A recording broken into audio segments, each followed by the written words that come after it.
Y tenemos un libro entre las manos que en realidad son dos libros. Barcos en la llanura y Azores, de Asier Aparicio Fernández. ¿De qué trata Barcos en la llanura?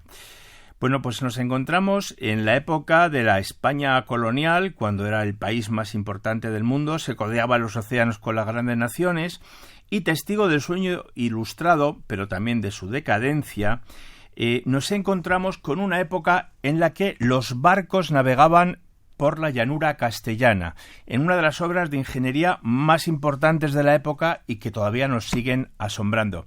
Y para hablar de estos barcos en la llanura y de Azores tenemos a Asier Aparicio Fernández. Un saludo. Muy buenas. Bueno, vamos a escuchar unos segundos de este principio de Barcos en la llanura. Barcos en la llanura, capítulo 1, de cómo decidí navegar. Nací en el año del Señor de 1733, a contrapié. Mi madre me dio a luz de nalgas y toda la vida he procurado caer derecho. Además, pocos creen que en pleno enero tuviéramos aquel año temperaturas de chicharrera, pero así fue.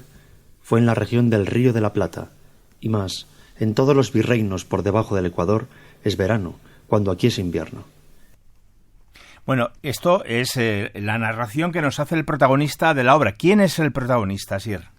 Pues el protagonista es Jaime Roig, que es un marino, o bueno, nos cuenta su vida desde muy niño, ¿no? Pero este niño se embarca en un barco desde Argentina, llega a la península, y aquí en la península pues cae en buenas manos.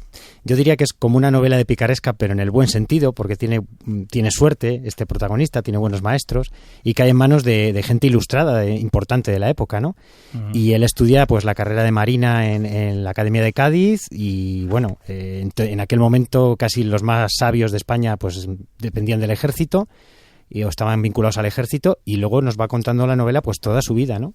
Toda su vida, que es azarosa, de aventuras, con intrigas y también el Canal de Castilla, claro. Bueno, ¿cuándo se construye el Canal de Castilla y cómo explicaríamos la importancia que tiene y la magnitud del sueño de la época?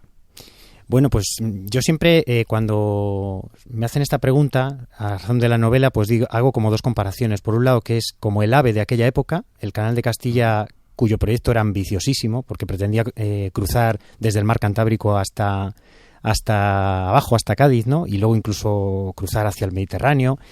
Bueno, pues era el gran proyecto de la época, era el AVE de la época. Y yo también, otra comparación que le pongo, en Castilla y León tenemos 12 catedrales fantásticas, contando la Colegiata de Soria, pues esta sería la catedral número 13, ¿no? Por así decirlo. Es decir, es la gran obra que vertebra el siglo y es el gran proyecto, pues desde la razón y no desde la fe, pero un gran proyecto, ¿no? De estos que la gente sabía que a lo mejor moría y no veía acabar, ¿no? Pero aún así lo hacía. Es importantísimo porque España, como muy bien dices, se sube a la ilustración, a la razón, casi por primera vez. Sí. Y esto empieza a mediados del siglo XVIII, abarca el primer tercio del siglo XIX, y es un canal que recorre parte o gran parte de las provincias de Burgos, Palencia y Valladolid. Y era como una especie de pequeño canal de Suez, para entendernos. Sí, totalmente, ¿no? La idea parte un poco de emular a otro canal que está al sur de Francia, que es el canal de Midi. Y bueno, pues aquí, claro, intentan hacer en España algo parecido, pues sobre todo para sacar el trigo de Castilla pues al mar, ¿no? Para que intentar... ¿Pero qué ocurre? Pues que la orografía de España es distinta de la de Francia, ¿no? Bueno, la de España sabemos. Es la que tiene más pendientes de toda Europa. Claro. Entonces, al final de este magno proyecto, que como antes decía era pues inconmensurable, pues al final se hacen 207 kilómetros y bueno, pues toca parte de la provincia de Burgos, parte de la de Valladolid y sobre todo Palencia, ¿no? Sí que hay que decir que no es todos los 207 kilómetros no son del 18, sino que en el 18 queda inacabado y luego ya en el 19 con dineros privados, ¿no? En manos de empresas privadas se consigue acabar el ramal hasta Medina de Río Seco y hasta Valladolid.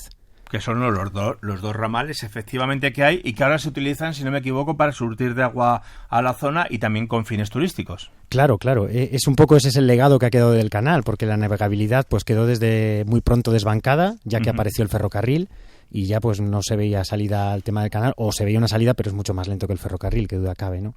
Pero sí, lo que es el riego, pues es otro río más que tenemos en esta árida meseta, pues que nos salva, ¿no? Bueno, sí, pues sí. Quienes queráis ir a Palencia, que es la ciudad con menos turismo de España y que sin embargo es una provincia quizá de las más bellas del planeta, os podemos decir que si queréis conocer el Canal de Castilla hay una dársena, hay un ramal chiquitín, un ramalillo que termina justo en Palencia, al lado del río, con una dársena para facilitar las tareas de carga y descarga y que ahora ha quedado más o menos como un pequeño museo. Pero bueno, en Barcos en la Llanura lo que nos cuentas es una historia, ¿no? ¿Cuál es esta historia? Bueno, pues el hilo conductor o la columna vertebral es el Canal de Castilla, pero yo cuando hacía la novela me di cuenta de que el Canal de Castilla, pues su proyecto se iba interrumpiendo cada poco, fue un poco a tropicones, ¿no? ¿Por qué? Pues porque se desaguaban, nunca mejor dicho, los dineros hacia otras aventuras y hacia otras prioridades de la política de entonces, ¿no? Tales como guerras o otra serie de cosas. Entonces, Jaime Roig, en esos momentos en los cuales no trabaja en el canal, tiene múltiples aventuras, ¿no? Tiene batallas en el Mediterráneo, batallas en Cuba contra los ingleses, tiene intrigas en la corte, el motín de Esquilache. Bueno, es decir, es una novela de aventuras realmente, ¿no? Y de alguna manera la vida de este marino pues es también una metáfora de lo que es el Canal de Castilla, ¿no? Unas veces remansado y otras pues por la orografía y por el terreno no le queda más remedio que correr, ¿no? Y que estallar. Es un poco emulando aquello de Nuestras vidas son los ríos, ¿no? De Jorge Manrique. Y bueno, pues también nos hablas de la época, ¿no? Porque nos hablas del espíritu del Marqués de Ensenada, nos hablas del Canal Imperial de Aragón. Era quizá la época donde España decidió que se podía volcar en el futuro de otro modo. Recordemos, había estado muy volcada en América, Castilla prácticamente queda despoblada mandando gente a América y de repente alguien descubre que el interior de España es aprovechable. Sí, y en esto pues hay que decir que los 3 primeros Borbones sí que ponen interés y ponen intención en que España se modernice, ¿no? Y se parezca un poco entonces se miraba a Francia, ¿no? Como el paradigma. Y bueno, emprenden una serie de reformas que ahí están todavía, ¿no? Mismamente las carreteras radiales de España lo son debido a un proyecto de aquella época, ¿no?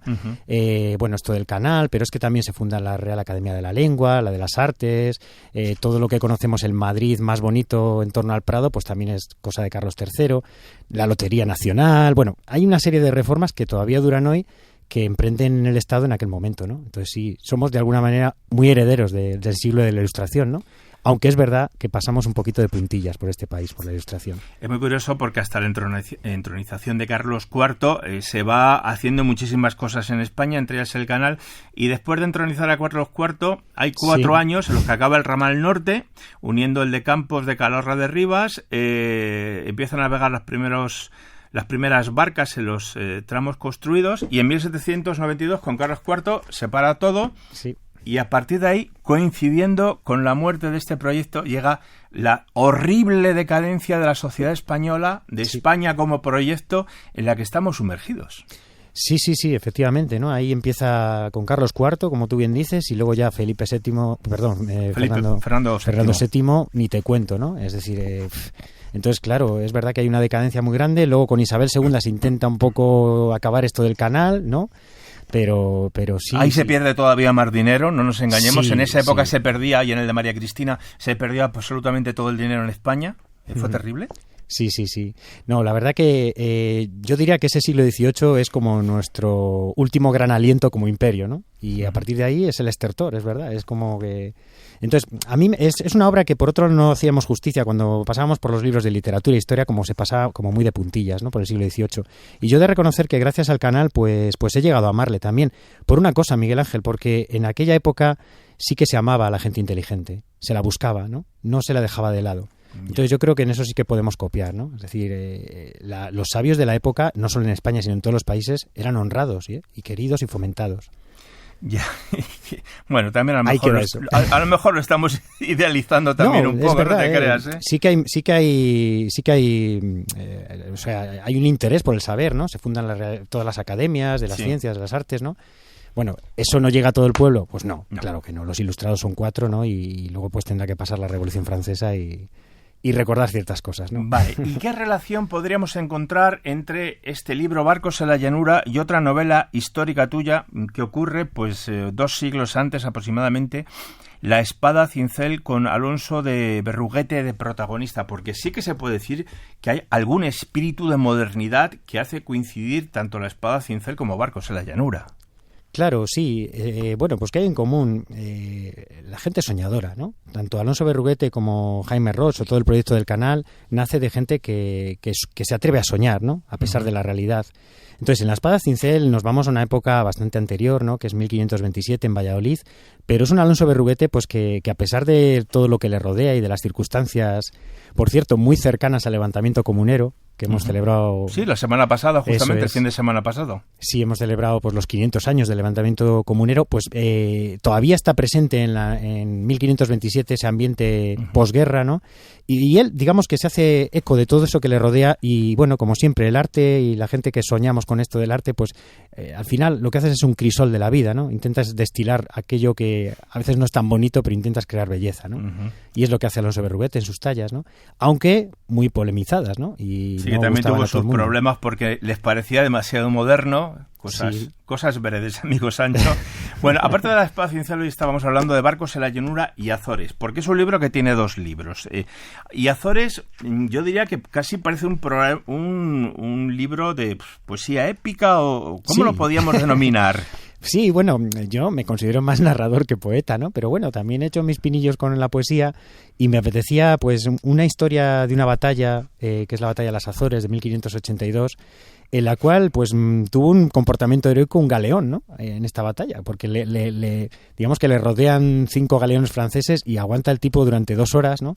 Entonces, bueno, más que la gesta en sí, ¿no? Yo tenía ganas de narrar pues algo en esa literatura épica, ¿no? De la época. En concreto en octavas reales, ¿no? Y entonces voy contando la batalla un poquito, pues en octavas reales, al estilo de otro cantar de la época que es la araucana, por ejemplo, ¿no?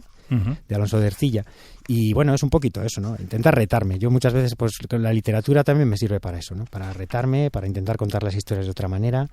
Pues te puedo decir que me ha parecido tremendamente interesante y es una buena idea lo de Azores, pero también es muy buena idea que Barcos en la Llanura puede convertirse en un audiolibro. Al principio de esta entrevista hemos escuchado 30 segundos de la narración. ¿Cómo lo convertimos en un audiolibro? Bueno, pues eso, mira, me puse en contacto con un amigo que ha estudiado interpretación y estas cosas de doblaje y tal, y bueno, aparte de que somos muy amigos, pues se lo propuse, digo, mira, pero te voy a pagar, nada de aquí amistades, pero te voy a pagar. Y entonces nada, se puso con mucho... Entonces sí. Claro, no, bueno, porque eso es verdad, hay que valorar más a la gente que gasta su tiempo en estas cosas, en todos los sentidos, también monetariamente, ¿no? Entonces, bueno, lo hizo de mil amores y ha quedado capítulo por capítulo contado el audiolibro, que yo creo que es una cosa que no desbanca la lectura, sino que la complementa, ¿no? A mí me gustaría pensar que esto es como cuando ves una película, a mí al menos me ha pasado así, ¿no? Hay alumnos que dicen, yo ya he visto la película, profe. A mí es al revés, yo veo una película de una obra literaria y me ayuda a leerla o me pide leerla, ¿no?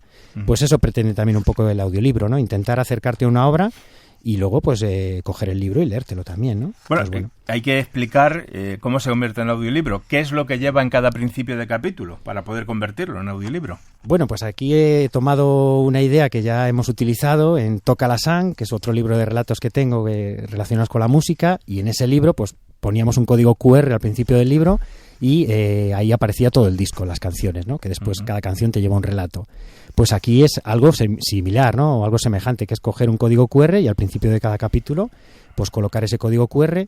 Es un código que tú puedes leer en tu móvil, porque todos tenemos un lector en el móvil, o si no se baja, es una app que en medio minuto la tienes abajo, y pues lo pones en el código QR y lo escuchas tranquilamente en tu móvil. ¿Sí? Bueno, y ya para acabar con Barcos en la Llanura de Asier Aparicio, aparecen unos mapas al final del libro. Evidentemente aparece la América de la época con las ciudades importantes como la Española, Cartagena de Indias, las misiones jesuíticas, Asunción, Sacramento, Buenos Aires, etcétera.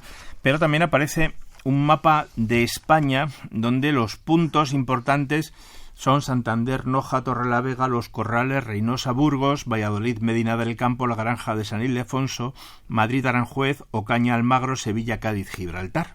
Sí, sí. Como veis, pues toca muchísimos sitios, ¿no? La novela.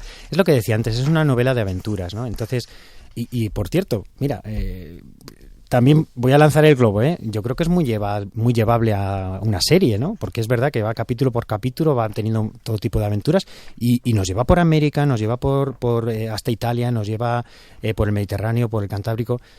Pero es que es como era la época, ¿no? Era una época muy de viajes, ¿no? Y Entonces sí, es verdad. Pues dejamos aquí... Y muy didáctica también, ¿eh? Como seguro que los responsables de producción de Radio y Televisión Española nos están escuchando, ahí queda la idea. Asier Aparicio, autor de Barcos en la Llanura, este apasionante viaje por la España interior, una España que un buen día se pudo navegar, libro con prólogo nada menos que de Raúl Guerra Garrido. Asier, muchas gracias por estar con nosotros y un fuerte abrazo. Un abrazo, gracias.